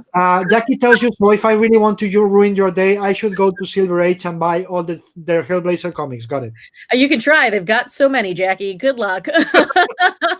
Fernando Elgueta says, hello, as you say, it's difficult to find comics, especially for children. When I was a child here in Punta Arenas, it was very entertaining to find all the Disney ones in the center of the city. With them, I learned to read and began to collect. Now you have to go order outside the city and even outside the country. The good thing is that even if it takes time, they arrive. I mean, that's good. The internet has made it slightly easier, I feel like, to find comics. At least the trades, like the collected formats, like, and you can usually find those on, like, I hate to say it, like Amazon or like Barnes and Noble or like other big box stores like that. It's interesting to watch different comic book sites get websites and do stuff. Like Midtown Comics has a pretty decent online presence, and they'll ship basically anything to you. But the pandemic has done one thing, and it's pushed one thing that was badly needed for the industry, and it's pushed a lot of the mom and pop comic book shops online, so they can just ship you your pull list, and you don't have to come in, and you can tell them online what you want, and they'll get it to you. And so I think that was one modernization that the industry, at least in the U.S., for comic shops in the U.S., absolutely needed. Everywhere. It's forced people to move to the 21st century. Yeah, which is difficult when, you know, you're the only person that owns that shop, and maybe you don't have that much experience with web hosting, and it's really scary, and you're not sure how to get into it. So I absolutely sympathize. I don't know if I could do that if I owned a shop. You know, I feel like that would be very scary for me. But a lot of people have done it, and a lot of people have done it successfully, and that's great. And I'd love to see more shops do that, because I would love to just have my comics delivered right to me, and I don't want to buy them through Amazon. No, that's off limits. People, that's off limits. Yeah, I'd rather just buy them. If that's the only way you can do it, please do it, because that means we can keep you reading comics. But if you have any other way, any, and I mean any. Yeah, even calling your local shop and like asking them if they'll mail them to you, or asking them if they have contact list delivery and stuff like that is, I think, preferable to going through Amazon. But like the pandemic has pushed a lot of those places online, so they have to do it that way, and they're doing it successfully, which is, you know, thank goodness, like that avenue of purchase is still open. Absolutely. Fernando Guetta says WandaVision has too many images hidden and a very interesting history mask as sitcom. Yeah, I know nothing about WandaVision beyond what's already out there. I left Marvel before that show was even in production. But it's been fun to watch the quality and like the attention to detail, and, you know, just like the quality of the show be as good as like the movies are, and as intriguing as the movies are. And yeah, I've really been enjoying watching it, and it makes me excited for the rest of them. It makes me think that if this weird show can do it, the other ones can also do it too. Know? Yeah, it's going to be crazy, you know, and the things can be related to many things, including Moon Knight, but I won't get there. Drink and Draw Costa Rica, I don't like FF, LOL. Okay, you're two people. Yeah, just two of us in the entire planet who don't like. You are not even human. The majority of the time when I worked at Marvel, Fantastic Four was in a pocket dimension or wherever they were after Secret Wars, and I was very happy with that. I would jokingly rib Tom Brevoort about it, who loves the Fantastic Four. No one could understand why I don't like them, but I find them very boring. They're successful, they're famous, they're rich. So what? They have superpowers. That's what led to their success. Why are they still upset about this? They have a beautiful relationship with each other. Most of the people in the world think they're fantastic because they're Fantastic Four. You know, I found all puns in the world intended. I found it. It's not as the interesting story that I would want to follow. The interesting story that I like are the X-Men, and they're my favorite. And I think it's just a matter of how it's as I talk about math, I thought mathematics. It's not the math that is boring. Is the way it's taught to you. So I think the Fantastic Four is the same. I think if you do it about exploring, and about the risk of exploring, and less about the soap opera of the thing, you know, feeling like shit because he's the thing and all that thing. Yeah. You know, all the tropes worked when they worked. You know, Stan and Jack, that's perfect. You know, John Byrne, that's perfect. All the eras, perfect. But then I think about it like just change it. Just go with the exploring 100%. Yeah, Darren Shan, who's an editor at Marvel, kept trying to. He would loan me copies of his Fantastic Four books, from that he had from his collection. He'd be like, "Read this, you'll like it, I promise." And I never did. I think it's just a lost cause for me. I just don't think that they're characters that I like. And sorry. It happens. It happens. It's like people telling me they like Gambit or Bishop, and me saying, "I love them." I know. That's why I'm poking. I think they are a waste of space. No. And air. And I wouldn't even say that about the Fantastic Four. They're fun. But I can say that about those too. just you went to get the Fantastic Four. Now you pay for it. No, let's see. Okay. Drinkandro says, Duke Mephisto could be a joining point for all that magic and fantastic stuff lying around in their comic movies and series. Yeah, I think you're onto something, David. I think you're onto something with Mephisto. That's the reason why the movie is called Doctor Strange and the Multiverse of Madness. I love that. Yeah. There's a reason. Great. The multiverse is coming. Fantastic Four is coming behind it. And there's a thing that I checked yesterday, by the way. Infinity Stones and Mephisto are related. And there's a stone here in Vision's head. Oh, that's interesting. You guys find out what I'm talking about, but there's something about it. Just Infinity Stone being destroyed and brought back to reality. And at that moment, Mephisto was born. Yeah. Yeah, there's a lot of stuff that could stem out of that second snap. That second snap that Iron Man does too.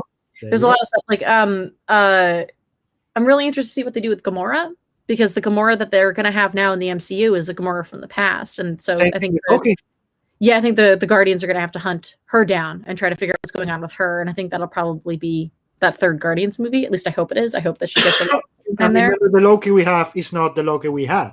Yep, the Loki we have is another mention. From the Avengers, he's from the Avengers timeline. So there's a lot of timeline madness that's going to be happening, and a lot of spooky, scary stuff like that. And Mephisto could play a big hand in it. I think you're right. I think it'd be interesting. Even the Jamie show showing at the end of Far From Home. Yeah. What's saying he's not from another reality, which is Tobey Maguire's. Yeah, and Tobey Maguire is confirmed to be in the third movie. That was so cool. And then that month we all had with the fear of him not another Spider-Man movie being made, that hiccup that happened. I was genuinely scared that was just going to be left hanging, because I thought that was such an interesting thread. I'm excited. I'm excited for us to get out of this pandemic so we can start going to see movies again, guys. Yes. Give me my James Bond, please. I've been waiting for 3 years. Right. I'm dying for that one too, man. I'm dying for that one too. Yeah. Drinkandro Costa Rica says there's a lot of Mephisto doing the 80s, even against the Fantastic Four and Avengers. Not only the 80s, before, when they create, just go and if you haven't read Silver Surfer by Stan Lee and John Buscema, where Mephisto was created, by the way, just read it. It's not only in the 80s or 90s, it's from the 70s. There's a lot of stuff that you should read. Jackie Porte says, I'm at Marvel and I don't know where it's going. Yeah, Jackie runs the proofreading department at Marvel. She has several other things there too. Like everybody, she wears a bunch of different hats, but Jackie's a good friend. Hi, Jackie. Jackie, miss your face. So, just so you know, Christina, we've been at this for 111 minutes. Oh my gosh. I guess you need to go back to work and to your life. I do. I have to judge some space to that guy in the bedroom. I'll tell Devin you say hi. Yes, please. So one last thing and I'll let you go. Well, two-folded question. All right. I can't avoid me myself. I'm sorry. One side. Have you ever thought about writing yourself? So I do a little bit of writing on the side. I've had a few short stories published, some poems, some what's it called? Nonfiction. That's the word I'm looking for. I do write on the side. My majors were in writing. My focuses in my undergrad and my masters were both in fiction. So I have a novel that's almost ready to shop around, which is really exciting.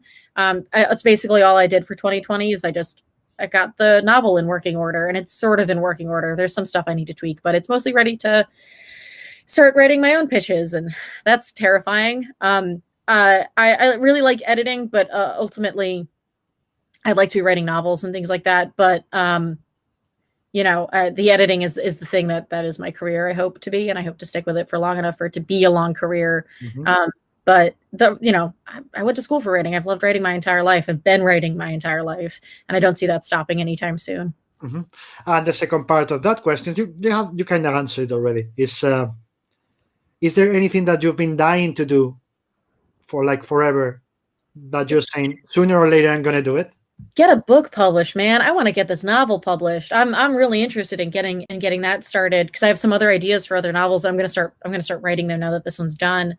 And you know, I have some ideas for some comic books too, some graphic novels. But right now, I've always wanted to have a book published, and I've been in some printed journals before and things like that, and those are great. That's a great experience if you get a chance to work with literary journals. They're wonderful people who are, you know, as passionate about that kind of stuff as we are about comics, which is really exciting. But I want to get this prose novel published and done and out in the world very badly. I've wanted that my entire life, and so I'm hoping that happens in the next decade or so. Wow. The next decade they started 27 days ago. Yep. So we have a lot of time in this decade. Let's not go to the next one, okay? It's still counting down every day, though.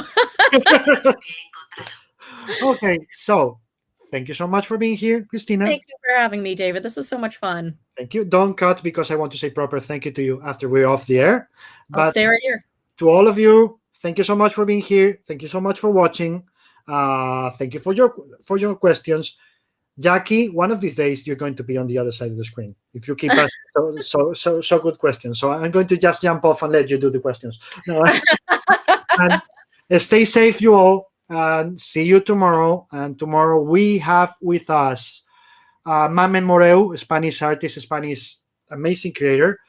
And see you all tomorrow. Stay safe. And again, I repeat, wear your mask. Don't be assholes. Okay? And we're off in 5, 4,